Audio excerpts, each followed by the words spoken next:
मी आदरणीय केंद्रीय मंत्री मनोहरलालजी खट्टर साहेब यांची भिवंडी लोकसभा क्षेत्रातील भिवंडी शहर व ग्रामीण भागात वीज वितरण काम करत असलेल्या टोरंटो कंपनीविषयी भेट घेतली आणि टोरंटो कंपनीविषयी ज्या काही लोकांच्या तक्रारी आहेत, कारण साधारणतः 2007 पासून जानेवारी टोरंटो ही भिवंडीत आली, त्यानंतर आता जवळजवळ 18 वर्ष झाली आणि या 18 वर्षाच्या कालावधीमध्ये आपण पाहिलं असेल तर सगळ्यात मोठे मोठे मोर्चे हे टोरंटो कंपनीच्या विरोधात निघाले. MSCBचं बिल आणि टोरंटोचं बिल हे खूप जमीन आसमानचा फरक आहे. बरं, लोकांच्या घरात घुसून त्यांना फाईन केली जाते, मनमानी केली जाते, त्यांच्या विरोधात लोकांची ग्राहकाची तक्रार देखील घेतली जात नाही. एखाद्या ग्राहकाला चुकून 10,000च्या ऐवजी 50,000 बिल आला असेल तर पहिल्यांदा त्या ग्राहकाला सांगितलं जातो तू पहिल्यांदा बिल भर, नंतर तुझी तक्रार घेऊ. या सगळ्या गोष्टी ज्या चाललेल्या आहेत, या आमच्या भिवंडी शहरातील खास करून सांगण्याचा उद्देश काय, भिवंडी शहरात आपण पाहिलं असेल तर 50% वर लोक हे गरिबीमध्ये मोडतात. ज्यांचं उत्पन्न 10 ते 12,000 रुपये आहे. मध्यमवर्गीय आणि श्रीमंत अशी श्रीमंत लोक 1 ते 2% असतील, परंतु 10 ते 12,000 ज्या लोकांचा पगार असेल त्या लोकांना 2 ते 3,000 बिल आलं, तर त्यांनी त्यांच्या मुलांचं शिक्षण कसं करायचं, घराचं संगोपन कसं करायचं, ह्या सगळ्या गोष्टी आपण पाहिल्या.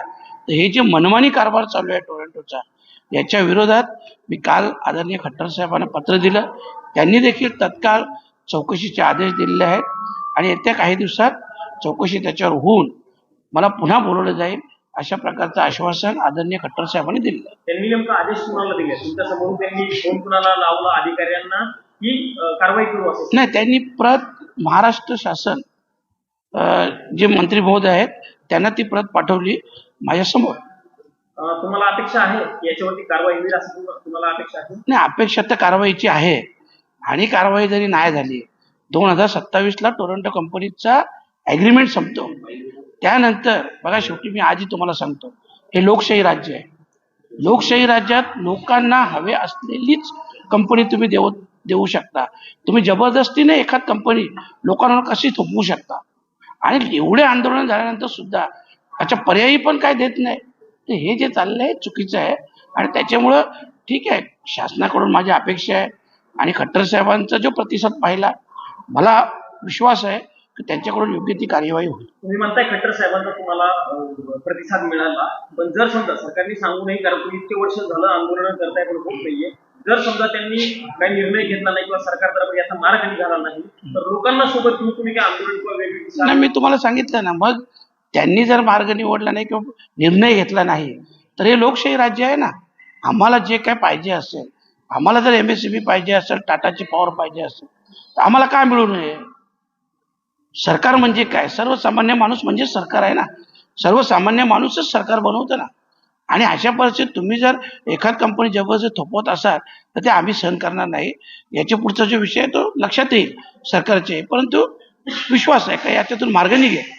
सर, एक वेगळा प्रश्न असा आहे की विधान भवनात आपण बघतोय मंत्र्या आणि सगळ्याच्या दुसरे लोक ते आपल्या कॅबिन चकाचक करतायत, करोडो रुपये खर्च करतायत, पण त्याच विधान भवनात आपली लायब्ररी आहे ती अशीच पडली आहे. तिथे जुन्या पुस्तकांचा खच दिसून येतं आणि ती लायब्ररी एकदम वाईट परिस्थितीमध्ये सध्या दिसून येते. खरं म्हटलं तर बघा, महाराष्ट्र शासनाने ह्या सगळ्या गोष्टीकडे लक्ष द्यायला हवं. कारण लायब्ररी सारखी जर गोष्ट असेल जिथं ज्ञान मिळते तर अशा गोष्टीवर प्रामुख्याने लक्ष दिलं पाहिजे. आपण पाहत असाल, जर सरकारचे बंगले किंवा कॅबिन चकाचक होत असेल आणि एकीकडे PWDचे लोक, कॉन्ट्रॅक्टर किंवा इतर ठेकेदार भीक मागो आंदोलन करत असेल तर हे शासनासाठी चांगली गोष्ट नाही आहे. याकडे शासनाने आवर्जून लक्ष द्या. Yes, thank you. हे पत्र पुन्हा मी आज